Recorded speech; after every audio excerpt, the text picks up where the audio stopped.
Yeah, and even with full motion videos, that specifically came about as a like I want something that is good quality, consistent quality, but not necessarily I take months and months on a single video, which is something I did Right. used to do. Right. Um, because I want to do one every week, basically.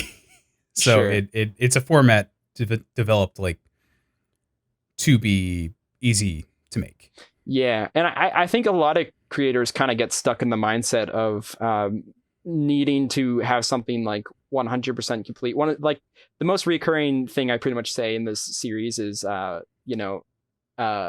perfect is good, but finished is better, Yes, and like I that's was one of just my about to favorite bring that up. expressions. Like, Yeah, because and uh, I think we've been kind of tailing around it a little bit because you were talking about how it's not feasible to be entirely invested in every decision yeah, you make when in the reality like a lot of those small decisions don't really matter so yeah, much, right?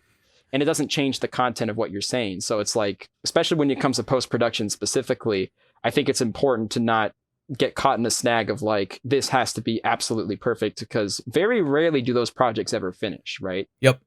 Those Like, mostly get stuck on the back burner. I really do respect when people do that. Like, Sure.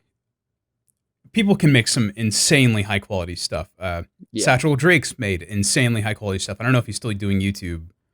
Um, I believe he made a sandwich and then put that on a video. So he's gone in an awesome new direction. that's I'm all here for the I love breakfast him. sandwich series. I Yeah, absolutely love him. of course. There's another YouTuber I watch called Ristic Studies. He does a bunch of Magic the Gathering videos, and they're super high quality, and they come out maybe once a month. You also have Like, people who like take even more than a month though. Like yeah, sometimes like there'll be people who take like half a year or yeah, whatnot. So but I just feel like whenever I get caught in that, it doesn't do a lot of great things for my like creative space. I yeah, feel like creatively it's just so draining to be tied to one project and one voice that you made so long ago. And especially with editing specifically, when you have to re-listen to yourself think and process, and they're all thoughts from like several months ago.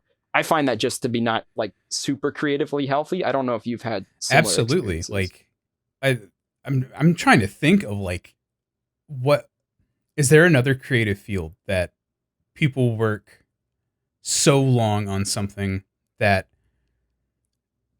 and this is going to sound bad, but that honestly gives so little back. Right. Like, YouTube is great. It's fantastic. It's an excellent Hmm. platform. But like we said, people watch it on the toilet. Like, Right. I have YouTube on in the background while I'm cooking. Like, it, Yeah, the audience investment level is not nearly the same as to people who go to see movies in yeah, cinemas yeah, or people who go to galleries to see paintings and whatnot. yeah. And like, I'm not saying don't put that sort of work into a creative project you're passionate about. YouTube is a Sure. platform. It's not, you know, a It's genre. an outlet of creative expression. Yeah, So it's exactly. you want to put work towards your creative expression. Um, just for me, and this is what I would recommend to people. The healthiest creative way to view YouTube is like, um, to not have that huge investment in a single project. View. Right. Oh, okay. Here's a good example. There's an excellent 3D artist. And his name is Beeple. Beeple. Uh, his Instagram is Beeple Crap. Um, Seems to be, putting irony in like an artist's name seems to be a yeah. common trend. Uh, his whole shtick is he does one 3D render every day, and he's been doing that for almost 10 years. Wow. And his stuff is insanely high quality just because he has gotten so good at it. It's also Mhm. not safe for work for people. Some of it's not safe for work, like That is a good thing to mention. some of it's not safe for work. Like, he had a very politically outspoken and had some not nice things to say about the current president of the United States through Sure. image form. Visual But aid.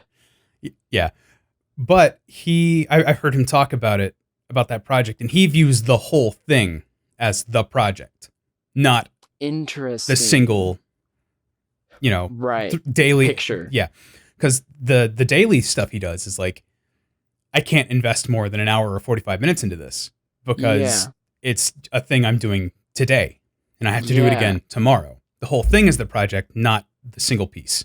That's such a fascinating way to look at it. Like to have multiple releases and think this is all going towards one bigger goal. And that's what I'm putting my work towards. It's not necessarily, I'm not losing sleep over these like daily things. I guess that's one of the positives just about deadlines. I mean, obviously there's a lot of positives about deadlines, but when you kind of put yourself, when you put yourself on a timer and have to get things done, but you're still working towards that overall goal, that feels like a way where you can kind of stay motivated while still feeling like you're working on your magnum opus in a sense, right? Yeah. And I think that's the way to view YouTube, at least the way I make YouTube videos now. Hey there. You just watched a clip from my creative podcast. If you'd like to check out the full episode, you can support me over on Patreon. And if not, you can subscribe to check out more clips coming here soon.